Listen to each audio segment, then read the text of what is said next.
Hey yo, little man. What's going on, everyone? Straight out of Compton here, back at it again with another Perfecting Amaryllis video. Hope everyone is enjoying their Sunday so far. It's beautiful outside, and we are playing plants once again. First of all, before we go any further, the channel is now at 140 subscribers. Thank you so much for all the love and support that continues to flow onto the channel. We have Kazarski with his max rarity Diva Hero Beat deck. We went over so Amaryllis is topping all over the place. We're getting more subscribers. If you have not subscribed to the channel tag, that please take this time to do so. I'll wait. All right, it's all right. I know that you don't know where it is. It's below the video. You can just right there. Click that subscribe button. There's a notification bell too. You can click that too. Okay, you did it. All right, thank you so much for subscribing. All right, so basically what I have for you today, it's not my own original list. This list was sent over to me by a fan.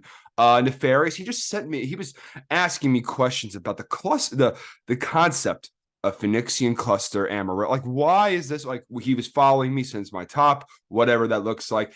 And then 2 days later, he sends this over to me. And I look at it immediately and I'm like, where the hell is Hidden Armory? Where the hell? He was challenging the original, like what is good and what is not good as is. So we do have a dark version of the plan here today, but not just any dark version. We have it with Twilight Rose Knight, which is definitely something I have had my eye on at least before as a way to get out a tomato and just like start pumping out power tools, at least on the first turn, to search the equip spells out of your deck.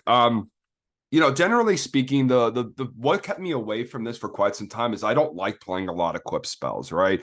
I like having at least the hidden armories that either are flex spots for either DD Dart or Mark and Rose, given the situation where I do feel like that this is a little bit more brickier, but boy, is the power level so much higher on this sucker. That's for sure. So the idea here is you go Twilight Rose Knight, you get the tomato, you go right into the power tool dragon, use this effect, and if power tool survives, you get another +1 after that. So you're able to just loop out the equip spells out of your deck pretty quickly, and you're able to push out some big damage. Other big notable changes too. Dark Arm Dragons in the main deck, which is absolutely amazing. The card that ends all games, Daddy himself, as well as Kais being in the main deck as well. And Kais has been up and out of my mind for a little bit of time now. But like with the triple Mark of the Rose and no hidden armories to cut your normal summon, definitely see where he was going there. Tragodia as the Battle Stopper's choice. Gore's fucking blows. Tragodia is definitely the way to go. You could definitely pitch your 8 stars to get that. Drop down the 2 Titania with triple trade. And so we have 5 targets for trading in this initial list. I didn't make any changes to it. This is just what he sent over to me. Instant fusion in the main deck too. And our friend Kazarski loves instant fusion to at least try to go into the Arcanite Magician with the Musician King, as well as getting the Dark in the Graveyard for Darkfire Dragon. Super cool there. We're in the main deck, Rhoda to pair with the Twilights. The trap lineup is very interesting itself, too. I know that he cut out Mirror Force and Torrential and just played the discard traps, which definitely makes sense given the amount of cards that need to go to the graveyard, and the Power Bomb cards, Return and Judgment to make your big pushes. The side deck, interestingly enough, the Cyber Dragons, the DD Crows, self-explanatory, saw the Kree skill drain before. Starlight Road definitely making an imprint, at least for me as a player, because like I said in one of my other videos, one of the things I feel like where you lose board tempo is when you get Torrential, Mirror Force, or Black Rose, they're JD'd. That's really it that breaks your boards. So this card says no to all those cards.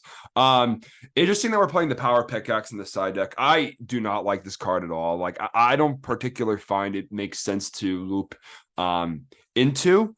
It does give protection for Power Tool, which is pretty cool, but ultimately decide not go for it. And then we're on Vanities and Fossil Dyna in the side. Extra deck here. We're on the double starter Dragon the Fiend with the Starlight Road, Queen of Thorns still in the extra, which is interesting to see. And then basic lineup, obviously the Arcanite Magician. We love Arcanite Magician in these type of decks. So I have a couple of replays to show over for you guys, kind of going over the at least a power level of what this deck can do, as well as some of the other like positives and negatives when you're going down something like this direction.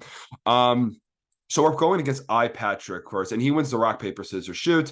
He goes first. He's playing Light Sworn or Twilight Sworn in some capacity, and he just goes sets and pass. So obviously we got to play around the right, go here. We just put the Sangan down and pass. He mills 3, I search the tomato, and then I pass my turn. Immediately, we're just able to go Twilight Rose Knight, go Mystic Tomato, power tool out. Search out for the DDR because this Dark Arm Dragon is going to come down, and we're going to plus so hard off it. Get the DDR back, drop the Dark Arm. We're just like popping the entire board. It's fun. We opt to pop the attack position Raikou because we want to play around the honest that potentially could be in the hand. So we don't want to lose our board state specifically to that because that would suck. So we attack with both of those, and then obviously draws Book of Life. So this is probably like a zombie sworn. There's our friend Nefarian here. He's the gentleman that or gal or whatever he identifies that for, whatever smash the subscribe button regardless of how you identify. He's the one who sent over the list initially to us. He gets a Chaos Sorcerer down to deal with the Dark Arm Dragon, but we just do not care. We're just power tooling again. We get another +1. We drop the trade in. So good. So we draw 2. Cluster comes to hand. Mark of the Rose to take. We're going to DDR, discard that, get it back, and then we're just pumping out the Darks and we attack for game. Really strong showing. This is my first game I played with it. I'm like, oh shit, Nefarian, you're a monster. This turn is a lot less explosive. He sets 2 heavies try to heavy for both. Titanium, so we deal with the entirety of the back row, which is fine. And I think that's where like I noticed that trade-in was like very dead a lot in this list, which makes sense given that like we do play 1 less Titanium for it. So might make sense to cut trade-in down to 2 for this particular list because we only have 4 left into the deck.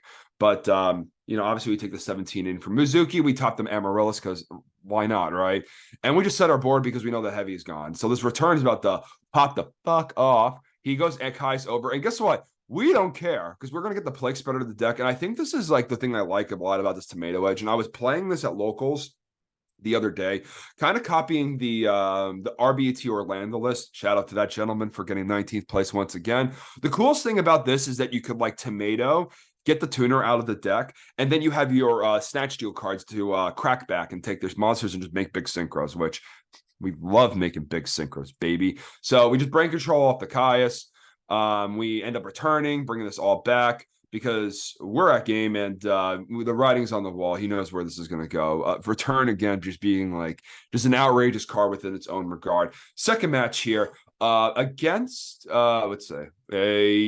second match here against Frogs. So we know the song to dance when it comes to Frogs.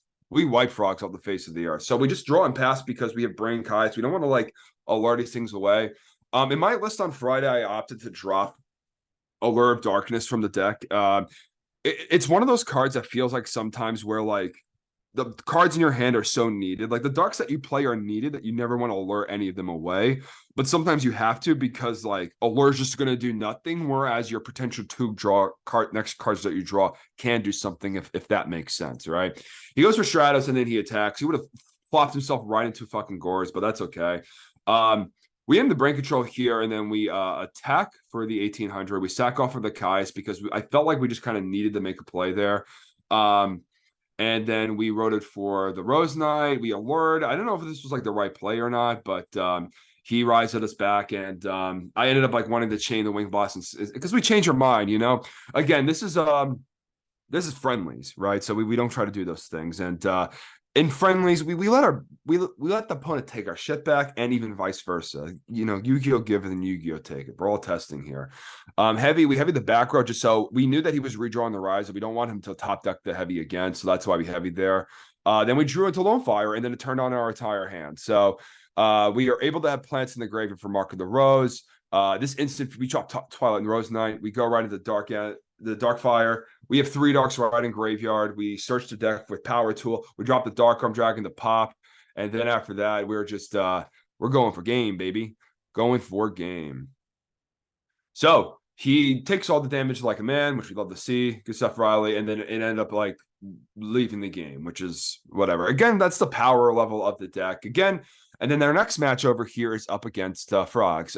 I thought it was a good replay to showcase, you know, obviously we didn't play a full match, but it's cool to see like when the deck, you see the deck gets slow and clunky when it has too many of those equip spells in the hand, but like when it draws obviously the right combination of cards, the ceiling of the deck is so much higher. So obviously flip over tomato. We go for lone fire. We try to get the titanium out of the deck, which is fine. MSTs is fine, and then he goes for ocean over the lone fire and passes. We attack for Titanio over. We aim to set this to buff a Raikou. And then he goes to brain control it over. We just sack it off, and then he sacks for the Stalos in Edison format, and he ends up ripping the best card out of our hand. You gotta hate to see it. But we do have Caius, so it's great. We're able to get a search off the Sangin. We get the card trooper out of hand. We attack directly with the Caius itself. He goes, and then he's gonna start doing the froggy things, and then he ends up actually making a 0. I think like when it comes to every variant of frogs, the worst match, even though like this matchup is a bye, right? The only variant of frogs that ever gives this deck a chance is the hero frog variant, and that's because of this card right here. Outside of that, I don't think the variant really does too much. So he's attacking over, and then he's going to build like a variant big board because Substitute, all that fun stuff. We end up like setting 2 with the trooper because we're at least trying to draw our way out of this, because sometimes we can just yugioh our way out of it. And we were just not drawing too good here. We cluster over, we allure over as well. We think for a little bit. We go for the instant fusion to get the Musician King out of deck, and then we just concede because we know that like even if we pop open the board, that like he's just going to summon another monster next turn, and the game was kind of over. We technically could have made Arcanite Magician, but it still was not going to matter too much there. We have the first turn Power Tool Dragon. We're able to search out for many copies of Mark of the Rose. So we load our stuff up and we set the Wing Blossom Pass. So he goes to take the Power Tool. He attacks us with it and then tributes for the Vanity's Fiend. We Titanium over, and then we summon the Fossil Dyna and we attack. Obviously, he has the Rhoda right in hand to get the Stratos. Again, another reason why this variant is a little bit better than the other variant is just because you have a monster that also runs over Fossil Dyna. I'm complimenting Hero Frogs a lot, but like it is the best variant at the end of the day.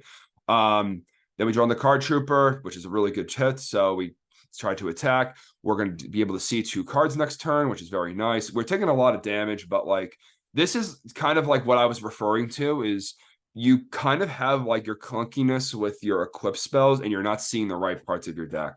Then again, our board was broken by brain control into getting the power tool. So there's a couple of true things that can be true at the same time. And he ended up quitting because I don't know why, but it's very safe to say that like he could have at least combated some of the things over. Very certain that we were going to lose that game there. But again, I kind of wanted to highlight all facets of this deck where like the ceiling of this deck is a lot higher than the traditional Amaryllis list, right? Which is really cool in the sense that you're able to make a big synchro monster on your first turn. You have ways to get to it via instant fusion, the Mystic Tomato. Lots of cool things that you could do there. But the issue that I see here is that, between the Caius, the Dad, like the level 8 monsters, there's a lot more clunkier cards in this deck where it's tough to explain. I felt like with my original list when I was playing the Lightsworn deck, it looks like the things flowed together a little bit more closely, where this feels a little bit broken apart. Overall, though, thank you, Nefarious, for sending this list over to me. This is a very cool list, and I was very happy honored to at least give this a try. Definitely something here, but I definitely think there's areas in which this could be a little bit more consistent. But I think that obviously this is the direction of the new plant deck. So please like, comment, and subscribe for more Amless Retro Hero Beat, I guess, because we're doing that now, whatever, related content. Subscribe, hit the like button, send us a comment on how much you like these videos or how much, Kazarski looks like Solemn Judgment. And I will see you guys later on. Peace. Have a great weekend. Bye.